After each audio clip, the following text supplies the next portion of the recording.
संविधान कोई एक आम किताब नहीं है कि जैसे और ग्रंथ है। संविधान एक हमारी जीवन शैली है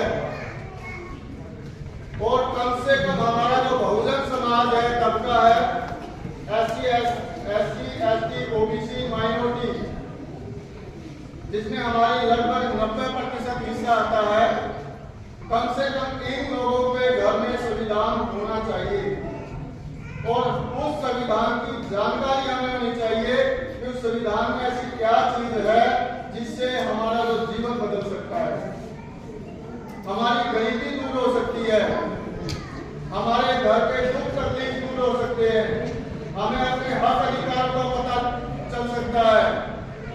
बाबा साहब ने उस संविधान में आपको जीने का रास्ता दिया है। बाबा साहब ने आपको वो अधिकार दिए हैं जो हमारा समाज कभी कल्पना भी नहीं कर सकता था। आज हमारी बाबा साहब की देन है कि आज हमारे पास सरकारी नौकरियां हैं। बाबा साहब की देन है कि आज हमारे पास सत्ता में लोग हैं। बाबा साहब की देन आज हमारे पास अच्छे मकान हैं।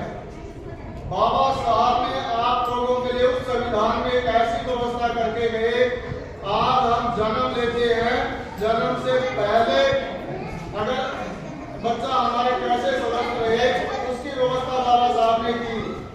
आप देखते आंगनबाड़ियों की कुपोषण का कोई बच्चा शिकार ना हो, उसकी माँ शिकार ना हो, आंगनबाड़ियों की व्यवस्था की।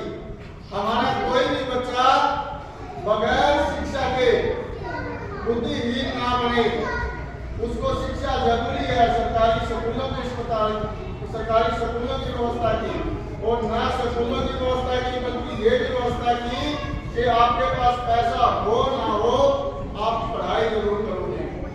आज हम देखते स्कॉलरशिप लेते हैं, स्कॉलरशिप लेने के बाद हम पढ़ाई करते हैं। आप डॉक्टर की पढ़ाई करो, इंजीनियर की पढ़ाई करो, आप वकालत की पढ़ाई करो, कितनी बड़ी पढ़ाई करो, स्कॉलरशिप के माध्यम से आप अपनी पढ़ाई जारी रखके अच्छी शिक्षा ग्रहण कर सकते हो। ये बाबा साहब की हमारा समाज बीमारी से ना मरे।